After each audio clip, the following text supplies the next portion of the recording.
Olá pessoal, sejam bem-vindos ao meu canal. Hoje, quarta-feira, dia 11 de março de 2026. Neste vídeo nós vamos falar por que estamos no Armagedon. Sim, estamos no Armagedon. Agora, por quê? Porque estava previsto na Bíblia? Não. Porque os astros estão numa configuração terrível, já estiveram em condições muito piores e nem por isso aconteceu o Armagedon. Tá difícil? Tá. Mas já tivemos situações piores. Porque Nostradamus disse que seria esse ano? Não, Nostradamus não disse que seria esse ano. Mas, de qualquer forma, essas tendências apontam para momentos difíceis. Mas por que agora? Por que este apocalipse se dá agora? Por um motivo muito simples e que nós vamos explorar aqui neste vídeo. A humanidade atingiu o seu ponto culminante, máximo, de pulsão de morte. O que é isso, Carlos? Pulsão de morte é um conceito introduzido por Freud na psicanálise que foi desenvolvido por outros estudiosos da psicanálise, cada um dando a sua contribuição e sua visão diferente, como Lacan e outros tantos aí da área psicanalítica.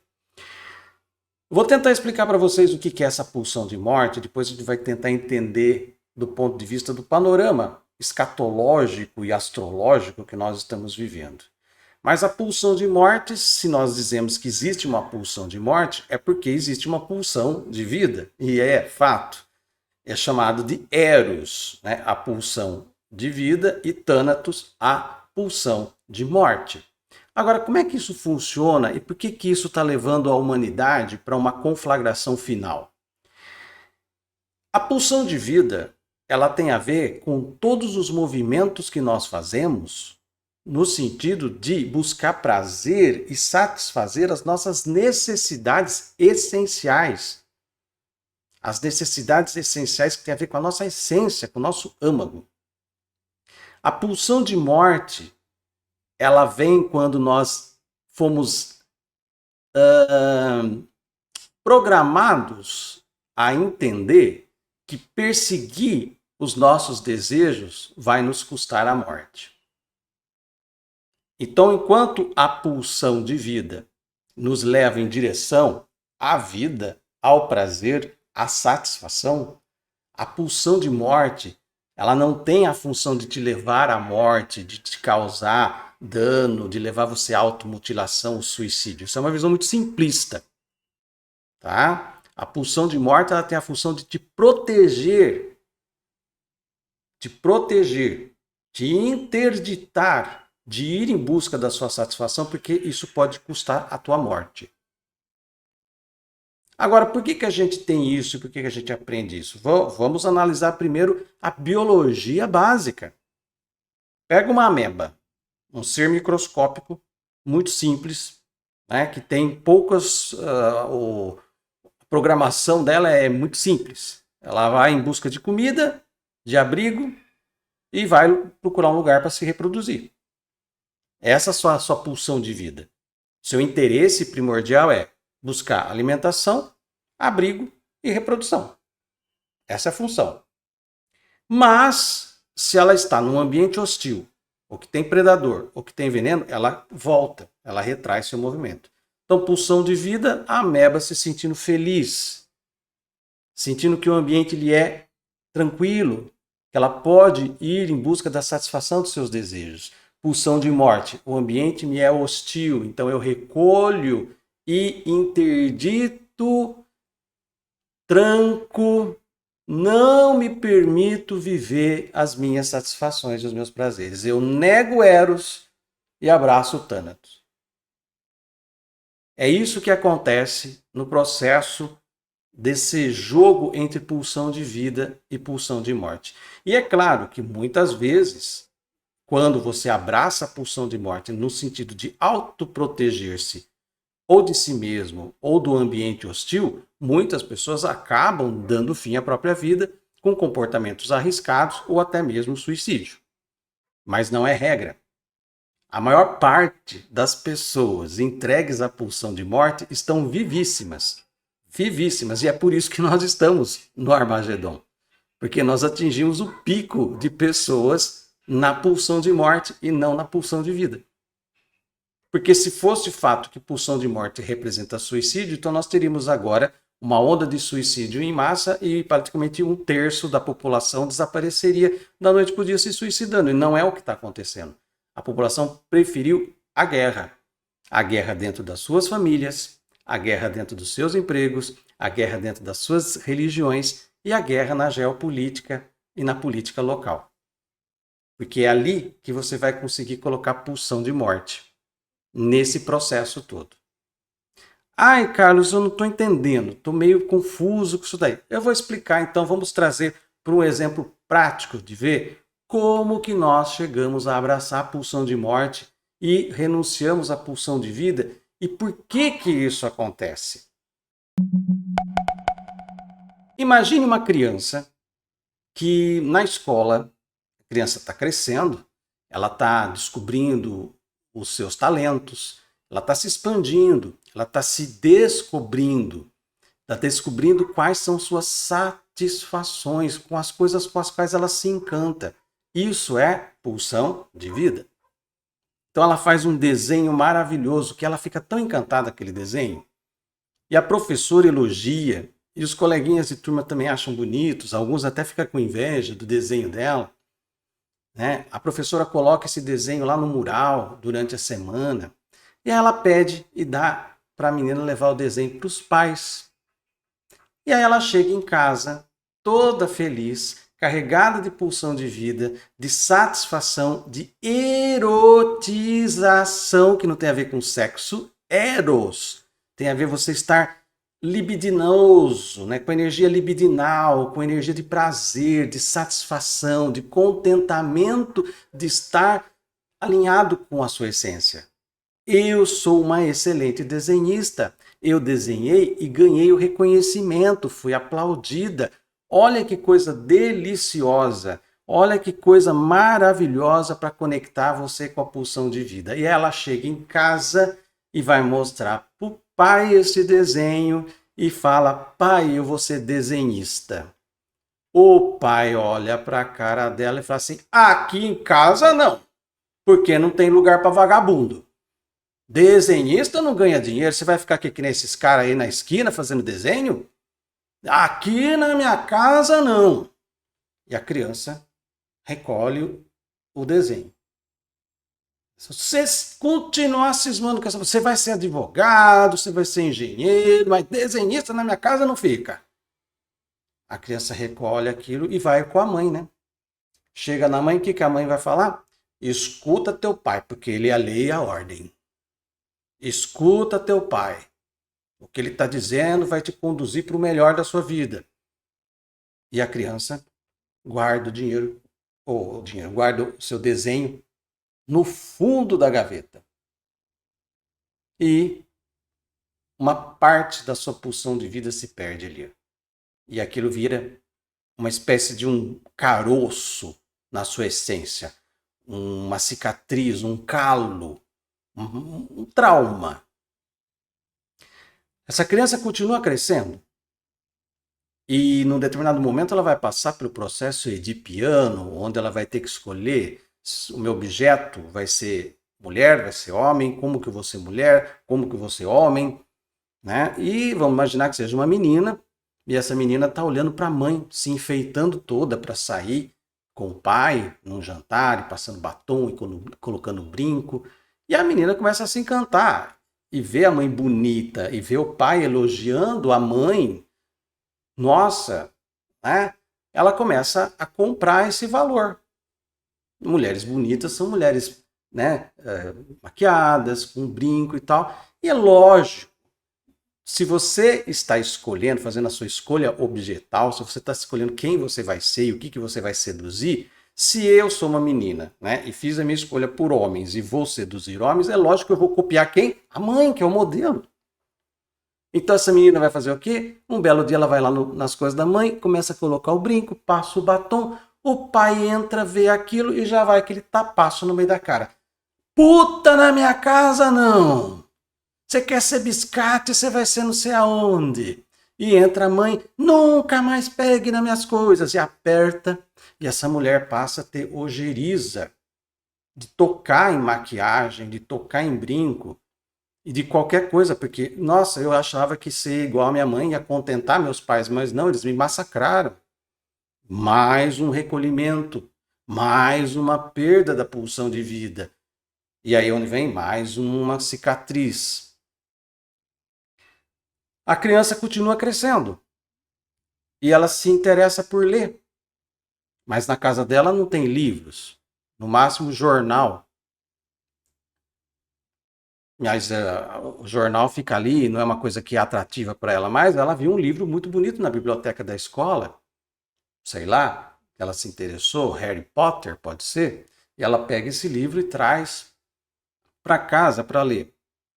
E fica lendo ali, o pai já passa, já acha aquilo estranho. Você está estudando coisa da escola? Não. É matemática? Não. É português. O que que é?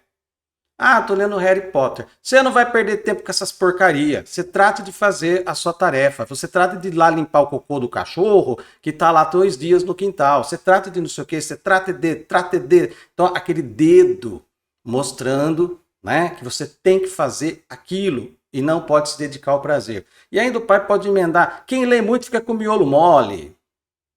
Né? Quem lê muito tem que saber trabalhar, tem que saber se virar na vida. Esse negócio de ficar só estudando, só ser a gente vagabunda que não faz nada, não sei o que, não sei o que lá. Opa, e jogo o livro fora. Com isso, essa criança vai crescendo e aprendendo que ser ela mesma não vai agradar os pais. E aí entra um processo muito, muito, muito sério que o nosso inconsciente jamais vai odiar os pais. Jamais. A teoria sistêmica mostra isso claramente, que o inconsciente não odeia, jamais, porque ele vê pai e mãe como fonte de vida. Então ele sempre vai ser grato, fiel e sempre vai se ajoelhar aos pés de pai e de mãe, por mais que eles tenham feito. Por isso que em constelações sistêmicas, muitas vezes, a pessoa vai constelar um caso de abuso e a representante dela ajoelha no pé do pai abusador e as pessoas ficam totalmente inconformadas com esse tipo de movimento. Mas elas não estão entendendo que o que está sendo mostrado ali não é o que as pessoas pensam aqui, é o que o inconsciente gravou. E o que o inconsciente gravou muitas vezes é incompatível com a crença da pessoa. Porque você pode falar, mas eu odeio meu pai e minha mãe. Eles me fizeram ter coisas terríveis, tá? Odeia aqui. Você odeia a imagem mental que você construiu do seu pai e da sua mãe. Quem já em algum dia não teve vontade de pegar a mãe ou o pai, picar e guardar nos vasos, né? Então, assim, é natural que isso aconteça, porque isso acontece e é permitido pela nossa mente que nós façamos isso com as imagens que nós construímos. As imagens que nós construímos por conta das nossas crenças. Então, você cria um pai e uma mãe com um alvo daquele de ficar jogando dardo e fica, filho da puta, desgraçada, maldito, não sei o quê, né, abusador. Né? É aqui, é tudo nesse nível, mas o inconsciente não compra essa ideia. Você vai descer, puxa o elevador, a hora que você chega lá no porão do inconsciente, você vê a criança, o menininho, a menininha ajoelhada eternamente aos pés dos pais, não importa o que eles tenham feito. Por quê? Porque o inconsciente está ligado a pulsões muito instintivas, gregárias, de nível biológico, darwinista mesmo, de evolução. Eu só vou conseguir sobreviver se eu seguir o legado dos meus pais. É isso que o DNA faz. O DNA ele segue o legado, ele segue o programa que está ali. Porque se ele inventar moda diferente, corre o risco de dar errado e vai virar uma mutação e virar câncer. Então, o que acontece? É melhor seguir o padrão. A sobrevivência é seguir o padrão no nível do inconsciente. No nível aqui da cabeça, você pode fazer o que quiser. Chamar seu pai de machista, sua mãe de narcisista, né, internar eles no hospício, né, fazer o que você quiser. Aqui, é no nível da mente. Mas no nível do inconsciente, vai ficar sempre. Por mais que você carregue carocinhos aqui no seu coração em relação ao pai, mas você vai continuar, enquanto inconsciente, ajoelhado no pé da mãe e do pai. Isso não vai mudar nunca. Nunca. Não existe como você mudar essa ótica do inconsciente. Você pode, quando mais, trazer um pouco de luz e reflexão ali e mexer, mas é muito complicado. Haja terapia, haja constelação, haja um monte de coisa para você fazer um movimento de mudança. E aí você pode estar se perguntando, o que isso tem tudo a ver com um bando de palhaços que está querendo lutar pela dominação do mundo, da guerra? Não existe guerra sem uma população atingindo um ponto máximo de pulsão de vida. Ou seja, eu preciso ter um período da história onde as pessoas estão todas, na sua grande parte, na sua grande maioria, se sentindo frustradas, interditadas, castradas, infelizes, porque resolveram seguir a agenda do pai e da mãe e não a sua própria essência. Então isso gera uma massa de pessoas descontentes e que sentem ódio de tudo aquilo que elas gostariam de ser, mas que foram impedidas de ser. E elas não conseguem romper isso, porque é num nível inconsciente de devoção com pai e mãe. Ah, mas meu pai e minha mãe nem estão vivos ainda. Não importa para o inconsciente ele é atemporal. O seu pai e sua mãe vão estar sempre vivendo dentro de você, até a sua sororoca final. Não adianta você fugir para a Índia, você vai carregar pai e mãe para dentro de você. Você vai carregar essas devoções a todos os mandamentos que eles colocaram e você vai seguir. E, para dar um plus nessa história toda, nós transferimos isso, porque como nós perdemos a teta, né, nós não mamamos mais, isso nos gera um sentido de desamparo. Esse desamparo eu vou buscar aonde? Tá? Eu vou buscar elegendo alguma coisa que venha a suprir este vazio, que é a ideia de Deus. Por isso que o Freud ele fala, se não me engano, em Totem e Tabu, né, que é impossível uma humanidade ser ateia. A humanidade sempre vai acreditar num Deus. Até mesmo aqueles que se dizem ateus, eles podem não acreditar no Deus da moda, no Deus do momento, no Deus das religiões vendidas por aí. Mas ele tem uma conexão com alguma coisa maior. Que ele pode chamar de ideologia, ele pode chamar de materialismo, né? Enfim. Sempre nós vamos transferir aquela situação de aprovação e desaprovação de pai e mãe no nível inconsciente para um Deus que aprove e desaprove. Então, no fundo, você vai tocar sua vida no sentido, olha, papai e mamãe, eu não sou mais uma vagabunda, tá? Agora eu sou uma advogada, eu sou uma servidora pública, eu sou uma política, eu sou gente, tá, papai e mamãe? Olha, eu não sou essa vagabunda de que fica desenhando, né? Eu joguei o desenho fora, eu não vou ser desenhista, eu não vou ficar na praça desenhando por 10 centavos, tá? Eu estou hoje aqui cheia de dinheiro, com carro na garagem. Eu sou uma advogada de sucesso. E a boca torce assim. Eu sou uma juíza de sucesso. Eu sou uma professora que hoje tem 45 anos de sala de aula. Né? Por quê? Eu estou dizendo isso para quem? Para o mundo? Não, estou dizendo isso para o papai e para a mamãe. Eu não sou essa bosta que você falou que eu era, eu não sou a vagabunda, eu não sou a biscate, eu não sou... Então, o tempo todo, nossas ações vão ser no sentido de nos validarmos em relação ao pai e mãe que nós temos no nosso inconsciente, por mais que aqui no consciente a gente queira matar eles. E até salutar que tenha esse espaço para você. Tem até uma terapia chamada Bob Hoffman, onde você vai lá espancar pai e mãe na forma de travesseiro, um porrete. Né? Mas é tudo aqui.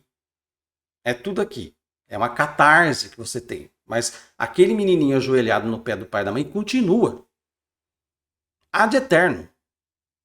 E carregando as interdições. Não seja puta.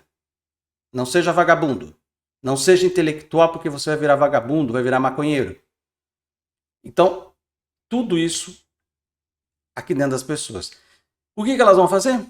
Vão se reunir com outras pessoas igualmente machucadas como elas e temos que consertar o mundo.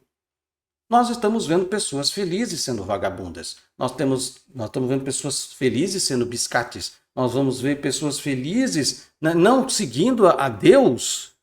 Como é possível isso? Vamos fazer alguma coisa. Então começa a movimentação.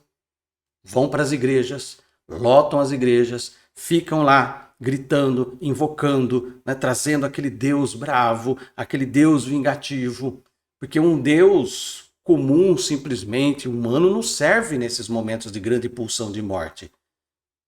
Foi me tirada a pulsão de vida. Eu não posso ser a minha essência. Eu não posso ser porque fui castrada, interditada aqui na minha infância. Então eu vim para cá, para a pulsão de morte. Não me permito ser aquilo que eu sou. Mas também não vou me sentir confortável com pessoas perto de mim sendo felizes.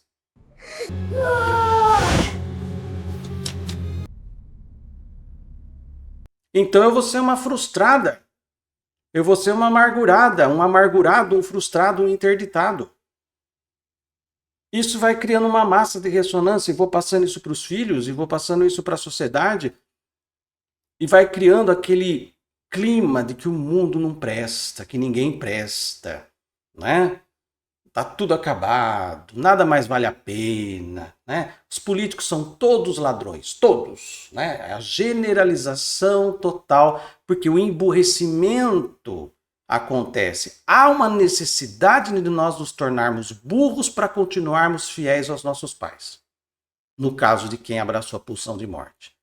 Porque tem que matar o intelecto, tem que matar a reflexão, porque se você refletir, se você se tornar um pouquinho mais inteligente e começar a entender, como Freud entendeu, mas muita gente não o entendeu até hoje, né? Principalmente aqueles que mais o criticam são aqueles que menos o entenderam. E aqueles que mais estão com o pé naquilo que Freud se colocou ali. Da mesma forma com aqueles que criticam as constelações, são aqueles que estão com mais problemas que as constelações revelam. E aí o que eles fazem? A mesma coisa, né? Não posso desenhar, não posso olhar para isso. Então eu fujo disso, né? Eu desqualifico, eu falo que é nazismo, eu falo que é machismo, eu falo que é isso, que é aquilo, eu falo que é pecado. E corro para onde? Para o fundamentalismo. Esse fundamentalismo pode acontecer dentro de igrejas, pode acontecer dentro de partidos políticos, em agremiações diversas. E aí você começa a maturar aquele caldo cada vez maior de pulsão de morte, de que alguma coisa tem que acabar. Tem que acabar. A única forma de eu ser feliz é esse mundo acabar. Alguém tem que fazer alguma coisa. Jesus tem que voltar. O Trump tem que invadir o Brasil para acabar com a bandalheira, que é isso aqui, porque eu detesto os brasileiros, detesto o Brasil do jeito que ele é, então eu prefiro que o Trump venha e mate todo mundo mesmo. Então todo aquele ranço, todo aquele amargor, toda aquela incapacidade, no fundo, ainda é a criancinha batendo o pé e tentando mostrar para o pai que ela tem valor. Eu não sou um bosta. Mas tudo que ela faz em direção à pulsão de morte é só certificar que ela continua sendo um bosta.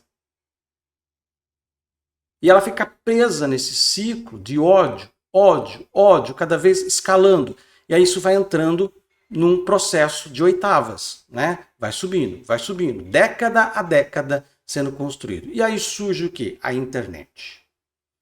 E a internet se transformou no palco. Agora sim eu posso, por trás de um perfil, soltar todo o ranço e o amargor.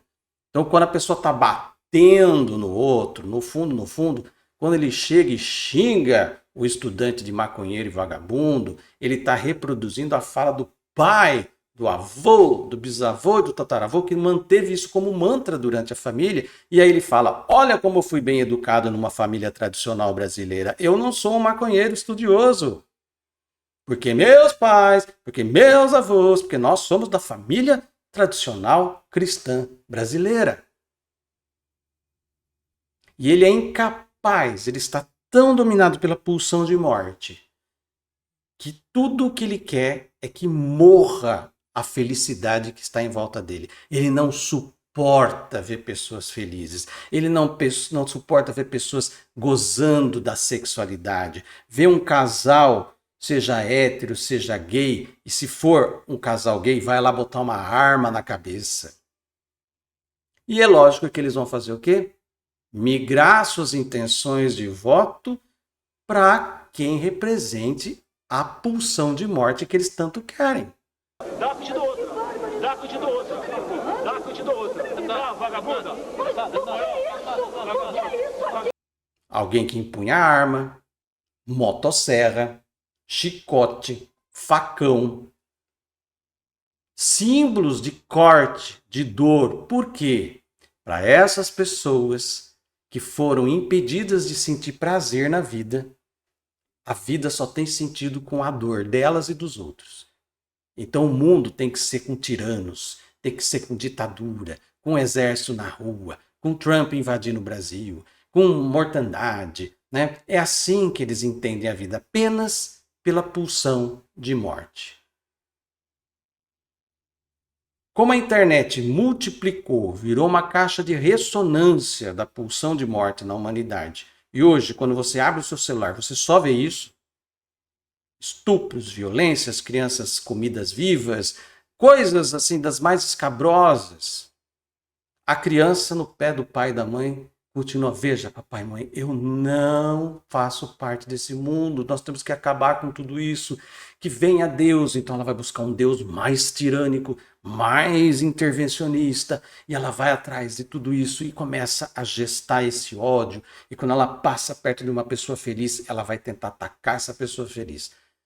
Quando você traz uma proposta de engrandecimento através da igualdade entre as pessoas, da paz, ela não aceita isso.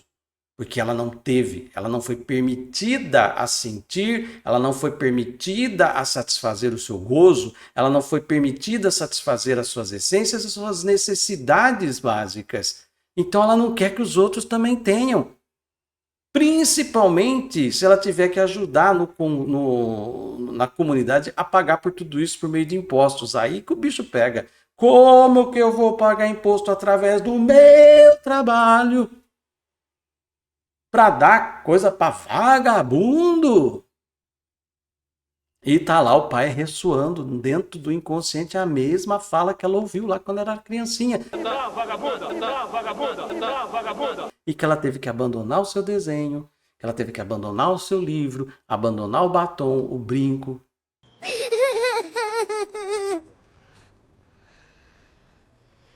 O que nós estamos vendo hoje são crianças extremamente machucadas, que precisam urgentemente de terapia. Mas não vai ter como. Porque a massa crítica da pulsão de morte chegou num ponto insustentável, que a única forma é satisfazer a galera ali no teatro romano fazendo assim, ó. Foi a política que foi levada em Roma quando as coisas começaram a ficar complicadas ali, né? Os estrategistas percebendo, falando, antes que nós transformemos tudo isso no mundo cão e o império caia, vamos dar a arena de gladiadores e colocar a população para assistir e ficar dando dislike, né? Ou vive ou morre. Era o sinal que os romanos faziam na arena de gladiadores. O que mudou de lá para cá? Apenas nós temos tecnologia mais do que os romanos. Só isso. Uma coisa chamada internet. Hoje, a arena se transformou na grande internet transnacional. E as pessoas podem entrar com seus perfis e ficar. Mata, não mata. Aprovo, desaprovo. E deu like, não deu like. Cancela. E nesses movimentos se foi fazendo a escalada. Dia a dia, mês a mês, ano a ano. Ódio, ódio, ódio. Odeio, detesto, não quero. Odeio, detesto, não quero. Né? E precisa ter alguém. Né? Porque assim, papai, eu estou fazendo aquilo que você pediu para mim. Eu não estou lutando contra os vagabundos. Eu estou lutando contra os maconheiros. Eu estou lutando contra tudo aquilo que eu queria ser e você disse para mim não ser. E você está certo. Porque hoje eu estou aqui lutando pelo seu legado. Tudo isso é a conversa que acontece no inconsciente. Percebe como o buraco é mais embaixo, gente? Ele é muito mais visceral. Ele é muito mais geracional. Ancestral. Então, não precisa nem de leitura dos astros, mas eu posso dizer que os astros estão em concordância com este momento, porque no momento que nós atingimos o máximo de pulsão, os astros também estão se organizando para uma grande batalha. Então está tudo mexido. E um desgaste está acontecendo. Por quê? Manter as máscaras que me impedem de mostrar quem eu sou, porque senão meu pai vai me bater.